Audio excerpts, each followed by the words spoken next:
안녕하십니까? 이 방송은 2011학년도 11월 고등학교 2학년 전국 연합학력평가 언어영역 듣기평가 안내 녹음 방송입니다. 잠시 후 1교시 언어영역 듣기평가 방송을 시작하겠습니다. 수험생 여러분은 편안한 마음으로 방송에 귀를 기울여 주시고 방송 담당 선생님께서는 스피커의 음량을 알맞게 조정하여 주십시오. 수험생 여러분은 답안을 작성하기 전에 반드시 답안지 왼쪽 해당欄에 성명과 수험 번호를 정확하게 기입하고 표기하였는지 확인하시기 바랍니다. 듣기평가 문제는 1번부터 5번까지입니다. 방송을 잘 듣고 문제지에 있는 5개의 답안지 중에서 맞는 답 하나만 골라 답안지의 해당欄에 바르게 표기하십시오. 그러면 지금부터 1교시 언어영역 듣기평가를 시작하겠습니다. 1번부터 5번까지는 듣고 답하는 문제입니다. 방송을 잘 듣고 답을 하시기 바랍니다. 듣는 내용은 한 번만 방송됩니다. 1번. 이제 여러분에게 이야기 한 편을 들려드립니다. 잘 듣고 물음에 답하십시오. 고대 그리스의 우화 작가인 이솝 선생이 어느 날 어린아이들과 함께 장난을 치며 놀고 있었습니다. 늘 점잖고 성실한 사람으로 존경받던 이솝 선생의 이러한 모습을 본 사람들은 의아해했습니다. 사람들이 그 이유를 묻자 이솝 선생은 대답 대신에 현악기의 활을 집어들고는 활줄을 느슨하게 풀어 땅바닥에 내려놓았습니다. 그리고 의아해하는 사람들에게 물었습니다. 자, 이 수수께끼를 풀어보시오. 이 느슨해진 활이 무엇을 뜻하는 것 같습니까? 사람들은 이솝 선생의 질문에 대답할 수 없었습니다. 도대체 그 활이 무엇을 뜻하는지 알 수가 없었기 때문입니다. 그러자 이솝 선생이 그 뜻을 설명해 주었습니다. 계속 활줄을 팽팽하게 메어 놓으면 끝내 그 활은 부러지고 맙니다. 따라서 연주를 하지 않을 때는 활줄을 느슨하게 해둘 필요가 있지요. 내가 어린아이들과 장난을 치며 노는 것도 활줄을 느슨하게 해놓은 것과 같은 것이지요.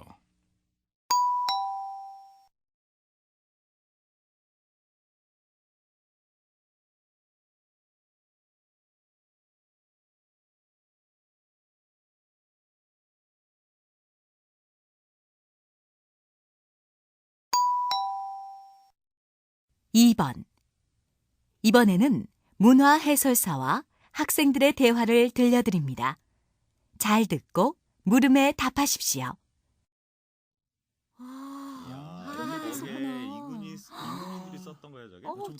자, 여러분 이쪽으로 오세요.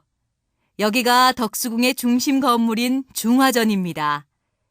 이곳은 임금님께서 신하들과 조회를 하던 곳이죠. 건물 안을 살펴볼까요? 저기 있는 의자가 바로 임금님께서 사용하시던 어좌입니다. 와, 정말 화려하다.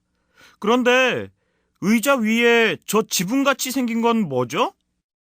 아, 닷집이요? 닷집은 어좌 위에 천장에 설치해 놓은 것인데 혹시 사극에서 임금님께서 행차하실 때 씌워드리던 큰 우산처럼 생긴 거 본 적 있나요? 그걸 산계라고 하는데 닷집은 그 산계와 같은 기능을 하는 것입니다. 임금님의 권위를 보여주는 것이지요. 그럼 이번엔 어좌 뒤에 나무로 된 작은 병풍을 볼까요?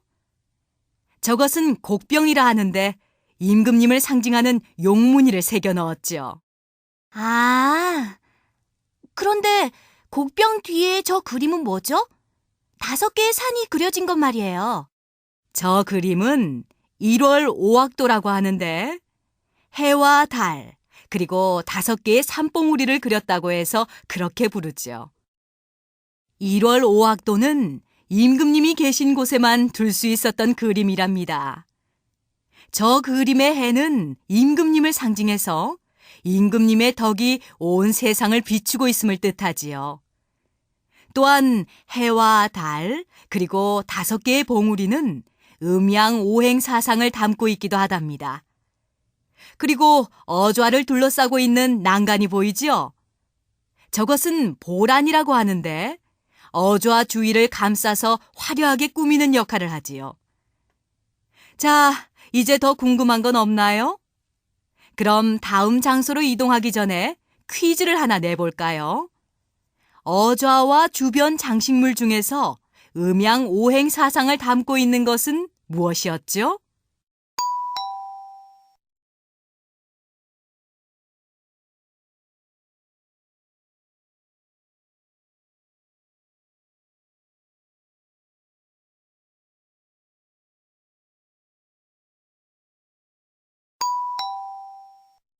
(3번) 이번에는 라디오 방송의 일부를 들려드립니다. 잘 듣고 물음에 답하십시오. 안녕하세요. 생생시사상식 시간입니다. 오늘은 광범위한 분야에서 널리 사용되는 골디락스라는 말의 유래와 의미에 대해 알아보겠습니다. 골디락스는 원래 영국 동화 골디락스와 곰 3마리에 등장하는 주인공 소녀의 이름입니다. 어느 날 골디락스는 숲속을 헤매다가 곰 3마리가 사는 집에 들어가게 되었습니다. 배가 고팠던 골디락스는 거기서 뜨겁지도 차갑지도 않은 적당히 따뜻한 수프를 골라 맛있게 먹었습니다. 이후 사람들은 소녀가 먹기에 알맞은 온도의 수프를 골랐다는 점에 주목해서 적당한 상태를 나타내는 말로 골디락스라는 용어를 사용하게 되었습니다. 경제학에서 골디락스 경제는 경제가 활성화되어 높은 성장을 이루고 있음에도 물가가 상승하지 않는 적당한 상태를 나타내는 말로 쓰입니다. 또한 마케팅 분야에서 골디락스 프라이싱은 가격이 아주 비싼 상품과 싼 상품, 그리고 중간 가격의 상품을 함께 진열해서 중간 가격의 상품을 선택하도록 유도하는 판촉 기법을 말합니다. 이는 극단적 선택보다는 평균값에 가까운 것을 선택하는 사람들의 성향을 이용한 판매 방법입니다. 그리고 천문학에서 골디락스 행성은 태양과 같은 항성으로부터 너무 멀지도 너무 가깝지도 않은 궤도를 돌아 생명체가 살기에 적합한 온도를 유지하는 행성을 의미합니다.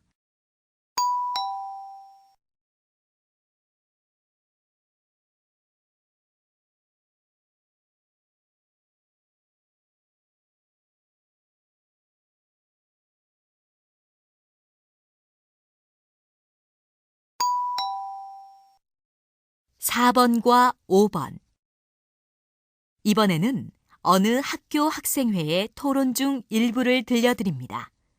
잘 듣고 4번과 5번의 두 물음에 답하십시오. 지금부터는 차기 학생회장 및 부회장 선출 시 두 후보가 한 팀을 이루어 출마하는 러닝메이트 방식을 도입할 것인지에 대해 토론하겠습니다.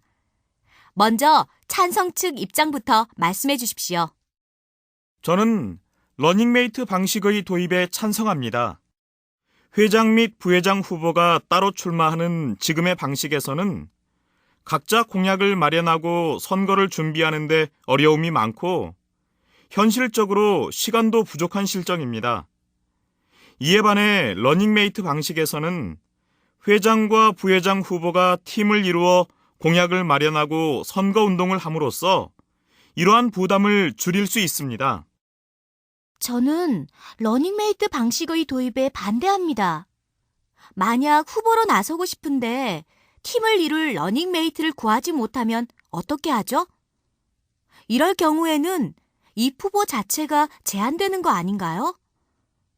게다가 투표하는 학생들의 입장에서 보더라도 회장과 부회장 후보 중 한 사람이 마음에 들지 않을 수도 있습니다.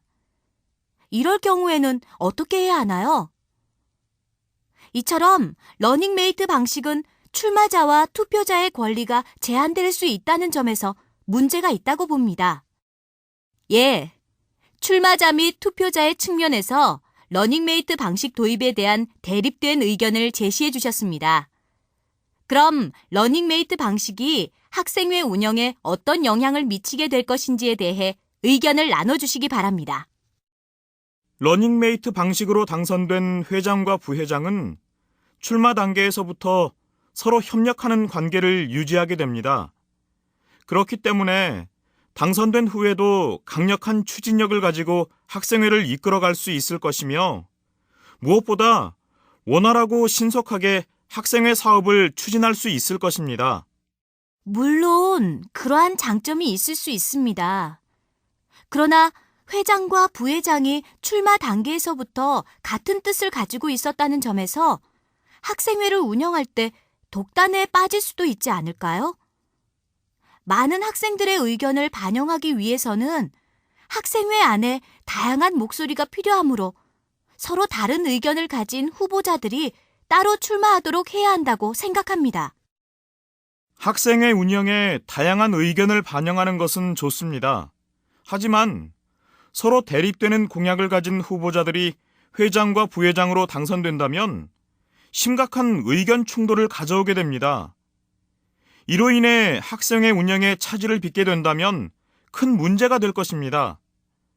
그러나 러닝메이트 방식을 도입하면 이러한 문제점을 방지할 수 있습니다. 저는 그렇게 생각하지 않습니다.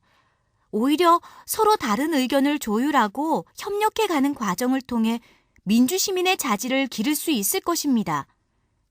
또한 이를 바탕으로 학생회를 보다 발전적으로 운영해 갈 수 있을 것이라 생각합니다.